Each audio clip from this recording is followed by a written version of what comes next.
So a couple weeks ago, I told you guys about a woman named Ralkina Jones who died in police custody.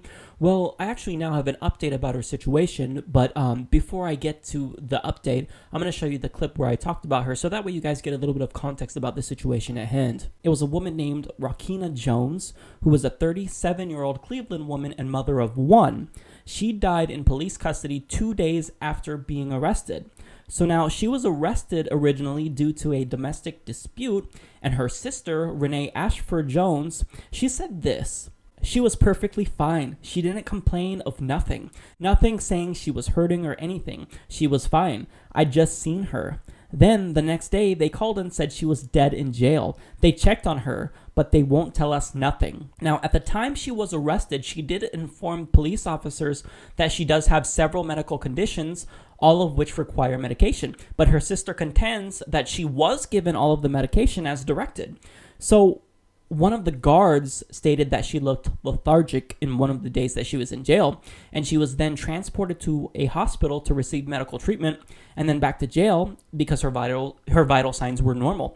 Now, when the guard checked on her later that night, she was unresponsive, and Raw Story explains, "The Cuyahoga County Medical Examiner's Office performed an autopsy on Jones on Monday with spokesman Chris Harris stating there were no suspicious injuries to Jones's body and that further studies were needed to determine a cause of death."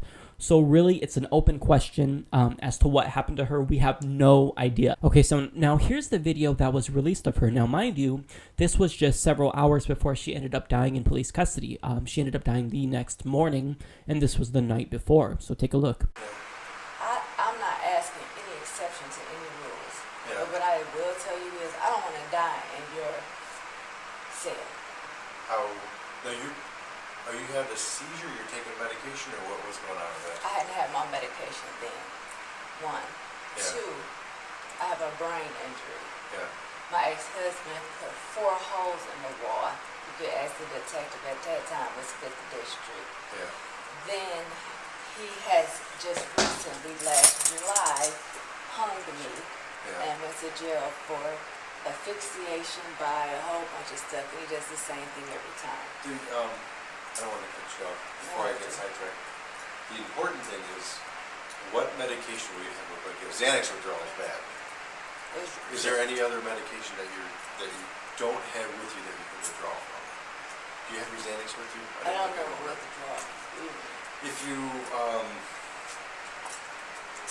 If you stop taking certain medication, you can cause problems if you get worked up. Like Xanax, you have to keep on taking. Otherwise, you can have withdrawal. It's different with other people, but... Right, so it's in there. Yeah. You might come over here real quick. I just want to go over it. There's other supervisors coming on right now. I'm going home, but I want to make sure that But all I be wanting is somebody to be honest with me the entire time. Yeah. Instead of a different shift come on and somebody else being mean to me because they don't. Do you understand what I'm saying? I understand. I sympathize with you. I don't know anything about it, and the one guy's yelling, and he's like, "Oh yeah, whatever." The next year yelling. I addressed them about it. That's disrespectful. That won't happen that's again. And some of it's not in there. That alprazolam, is that? That's Xanax. That's similar to the Xanax, right? Is that the off-brand? small writing says. Oh, the small. Okay. Well, the first time I got it, it said. I think generic. This is, Generic. This is one of the. Right, but that was also spilled out in my box by my bed. This was my sister's and them trying to get it to me. And you weren't here. When my sister came with my daughter, she only simply came. I'm sorry, y'all. No, I was trying to decide how many do you take a day? One every 6 hours you take one. Yes, or PRN, meaning as needed. Okay, as needed. I'm trying to prevent I already had an anxiety attack. My main concern is my POTS syndrome, which is a tachycardia syndrome. Okay. What's that? Layman's term. What happens is, when I go from a sitting or standing position, I faint. And I've tried to eat. I feel like I have enough to eat. But that's just one side of it. Mm-hmm. The other side is the concussions to my brain and my brain aneurysm. this gabapentin, I've seen this before. They have me take that to try to prevent the migraines, because once the migraine starts, I can't see. So this is for your traumatic brain injury or whatever? Yeah. Okay. All of it is actually Adderall is for ADHD, Okay. but Yeah. I don't need No, the big ones I'm concerned about is the Xanax, 1, 2. and the gabapentin's a big one. Absolutely. Which And one's this Xanax? is migraine. The I'm pretty This sure this is might be the depression. generic form of Yeah, it is. That's Xanax. Xanax?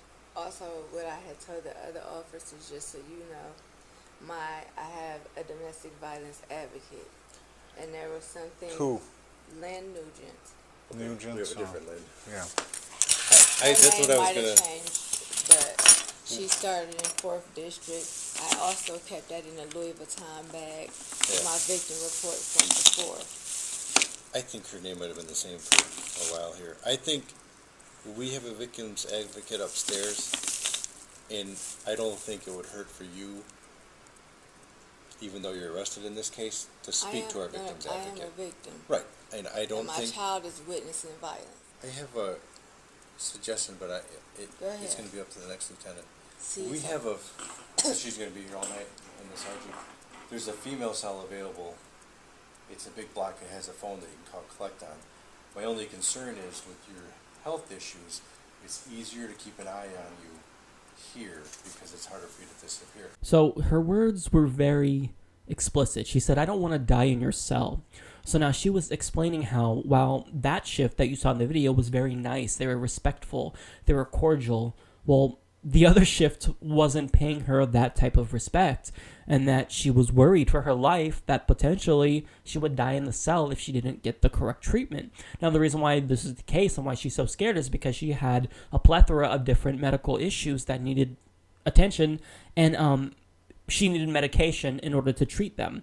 So now, maybe it's the case that the other officers on other ships were withholding the medication from her, but we don't really know that for sure. We don't have the evidence to back that up, so we can't necessarily make that claim just yet. But I mean, it kind of seems like it's pointing in that direction. And the fact that she discussed how she was worried about the treatment that she was getting from the other officers, it raises a lot of red flags. So Cenk Uygur made this point, and I'm going to make the same exact point. This is why the Black Lives Matter movement is so fundamentally important, because in just the month of July alone, 5 African American women died in police custody, and that's just outrageous. I mean, you saw what Ralkina Jones was talking about. She was saying how the officers will come in and they don't treat her respectfully, and she didn't appreciate that, and she wanted them to do something about it.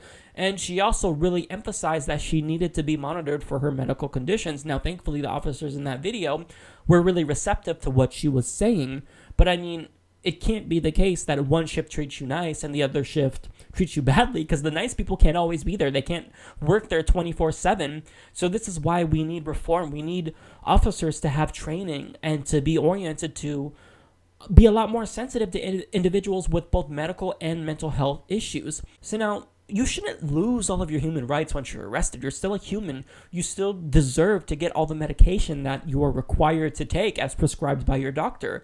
I mean, she paid their salaries. She funded the institution itself through her tax dollars. So it shouldn't be the case that all of her civil liberties and civil rights just go out the window once she gets arrested.